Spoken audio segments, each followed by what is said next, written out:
So yeah, I'm the CIO up at Lightship Works. Lightship's actually the fusion of a couple different companies. One that focused on data management and visualization, another one that focused on communication. And really, if you look at the genesis of both of those companies, we looked at, in the industry, there are a number of ways to create data, right? And so data can be created based on sensor networks, it can be created based on just different output from different types of machineries, people's positions, people's mobile devices. But really what was lacking in the industry was a way of pulling that all together into a single interface to be able to make decisions. And I had a conversation earlier today when I was saying, it sounds simple when you say it that way. But on most complex work sites, if you look at, and these are big work sites that have $1 million budgets, like very, very large budgets. And they're not able to pull that information together well.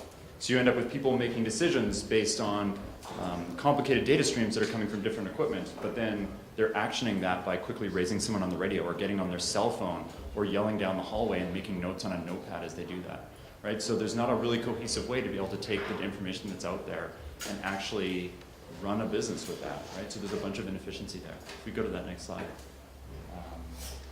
So what we really do is, we provide that interface that pulls together all of the information for a worksite, all the information for an agency, and that could be information that comes from sensors or infrastructure or where your staff is, where different pieces of equipment are, into one simple interface where people can actually make decisions and then action that as well. So it's not necessarily just enough to have the information there so you can see it and make a decision, if then the only way you can action that is to start running around and talking to people, because then you become the bottleneck, right? So the idea of the tool set is to say, not only can we aggregate that information together, not only can we provide a simple interface where you can make that decision, but then you've also got the tools right beside that where you can engage the people that you need in order to actually action that, to make a difference. And for a lot of the industries that we're involved in, we look at events large and small. We look at catastrophic events like earthquake response, but we also look at, my forklift broke down. And in either one of those situations, you need to find the person that has the skills necessary in order to respond to that event and get yourself back up and running and being productive again, right? So we really kind of deal with that general space. So in terms of, the different parts of what the application does, we definitely deal with, actual staff, worker management, where are my people, what are they doing? How do I keep them safe? Check-ins, safety, personals, kind of duress alarms, so that people can quickly raise an alarm saying, either from a sensor basis, like I've actually fallen down or I tipped over or something like that, or something that they're actually raising and they're saying something's bad's happening, I need help at this location. You've also got all the infrastructure tracking, so physical assets, capital assets on a site, things that might be buried in the ground, knowing where they are, knowing how they're aging, linking inspection and maintenance records to that to be able to simplify the way you report on that and the way that you actually budget for the replacement of that infrastructure. The whole IoT space, IoT is a new term, but it's been around forever. People have been doing SCADA for years and years and years, right? Where they basically look at sensors that are reporting over some sort of network, right? And we're just, looking to make that easy again. This isn't something that should be black box. It's something that I've got a sensor. Obviously, I should be able to see that reading at any point. I should obviously be able to see the history over the last weeks or months of what that sensor's been telling me. And I should be able to set up alerts and alarms and have custom routines depending on what happens, right? And so we're trying to make it so that in a worksite, people would take that for granted. And of course you'd be able to do that. Of course it would be simple, right? And then, a fairly significant part of what we do is this whole emergency management, emergency preparedness and response, right? So we operate with some fairly large players in the industry in terms of helping these players be ready for emergencies and being able to respond. And so when you think about a large event, they're uniquely complicated because you go outside of your own information silo. You take an organization like the BC Oil and Gas Commission or BC Hydro or any kind of large infrastructure owner. They have great systems internally, but when things start to go sideways, they all of a sudden need to communicate that information to another 30 other agencies, and those agencies are not well connected. So again, it goes back to email, fax, phone calls, conference calls where people are doing situation reports where they brief each other on the things that are happening, right? And when you think of emergency response in that way, it's kind of fundamentally broken, right? We have all this technology, we have all these things, but we can't talk to each other because, well, their data is in a slightly different system and I don't have permission to access it. And the systems that integrate these other systems, they're not mature, they're not well done, right? And so, there's been this conversation that's gone on for years around this concept of a common operating picture or a common view, That, from a military sense, you look at that and say, I need to know what's going on around me so I can make good decisions and keep my people alive. And in an emergency, it's basically the same idea, right? If you've got people on the ground that are operating, a bulldozer or something that's cleaning up a mess, it came from an earthquake, it'd be a shame if they didn't know there was a job 3 blocks over and they put that bulldozer on a low bed, went across the city, did another job, and then go, oh, we've got to drive it back, right? And that's like common situation in any kind of large events is there's basic inefficiencies, right? So we really focus on making sure that people know what's going on and making sure that people can use their resources effectively and make good decisions. Let's go to the next slide. So in terms of the places that we operate, we have actually got a number of different use cases, a number of different clients that we work with daily, and we provide that operational value to make sure that they're getting a daily benefit out of it, right? So if you actually look at like local governments and First Nations communities, a lot of that comes down to infrastructure. Where is there things that are in the ground, their buildings, their pipes, their valves? What do they look like?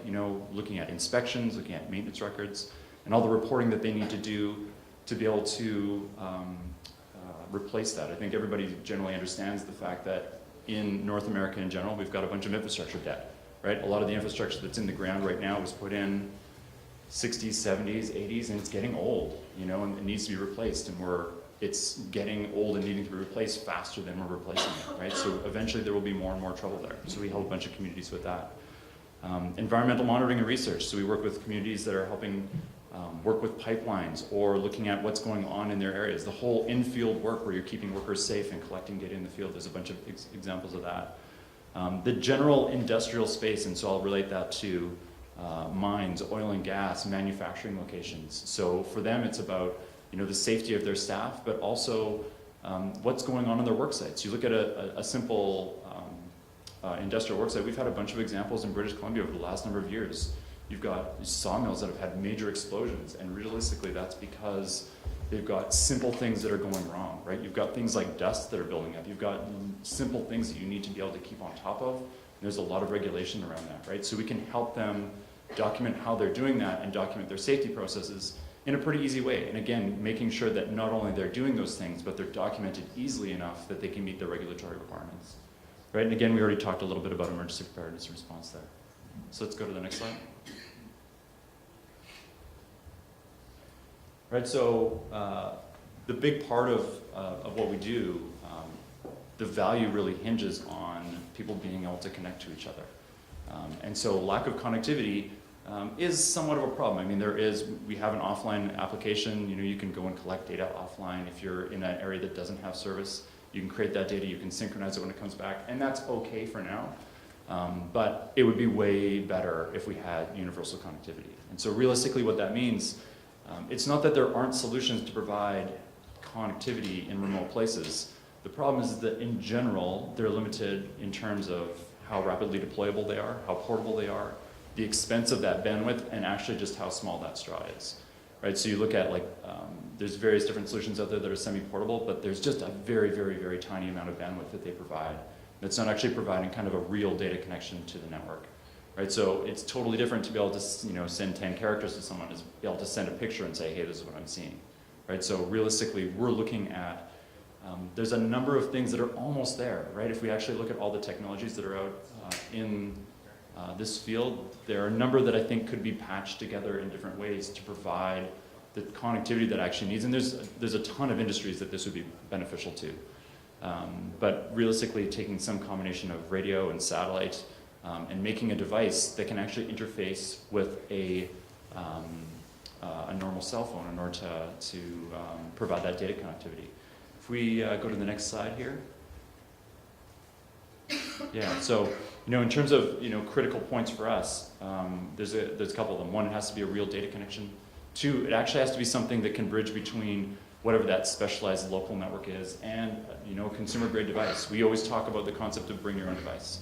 Right, so especially if you look at emergency or if you look at deployability, everyone's got a mobile device, right? So let's connect to that. Let's not make them go and buy a $1,000 device that they then have to pack around. If they happen to leave it behind, they're SOL, right? So let's create something that is a bridge between maybe a specialized radio network or a specialized satellite network that's a commodity, something that's $50, $100 that each person could carry. and that would actually allow them to connect to that more, right? So I think that's there. And again, I think a lot of the technology exists, a lot of the chips exist to get this done. It's just that it's not readily available in terms of in the consumer space. Right, so what this really does for us at Lightship, and I think there are a number of other companies that would agree with this, is it's creating this frictionless environment where information can be shared regardless of where you are, right? And for me, I think of it as being, there's so many times that we inherently assume that field work is different than office work. And it's like, oh, I'm gonna go in the field, I've got to get some stuff with me, and I'm gonna be out there, and I'm basically isolated.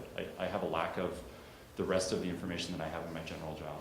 Right? Whereas if we get into this idea where I can think about being connected no matter where I am, that all of a sudden that changes the way I make decisions, and it changes the way that I share information. So specifically the way Lightship is designed, all of a sudden I have full infrastructure history, all of the things that are happening to other people. I know what's going on in their world, and that can affect what's happening in terms of the way that I make decisions, right? It's going to streamline the way that we share information, the way we communicate with each other. Specific markets for us, remote work sites, pipelines, mines, things like that, where connectivity is challenging. It's going to ease our transition and ability to offer a solution there. It's not that we can't. Again, it's just there's a greater barrier now. There's more work that's required to create that connectivity.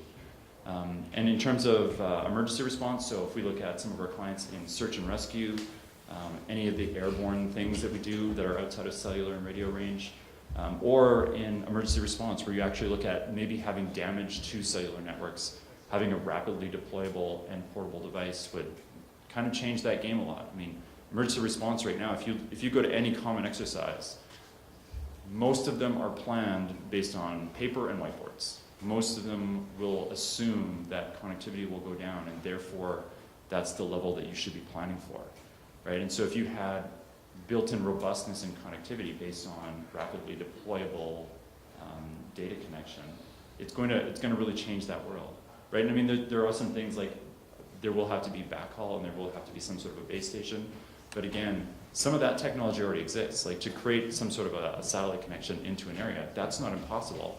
The problem is that not everyone's going to carry around a multiple $1,000 satellite box that's going to give them a reasonable connection out to the outside world, right? And I think that is the last slide. If we go forward. Oh, we're slightly out of order here. So we just talked through this stuff. Connection, that is correct. There we go. Yeah, so in terms of next steps for us, I mean, we're interested in talking to anyone pretty much right away. People that are in this space and that are interested in doing that, either from the manufacturing side or from the kind of research and development side, testing some of that out. And general partnerships, right? So other people that are in the spaces that we're involved in, we're always interested in talking to those people around how we can work together. So, thank you.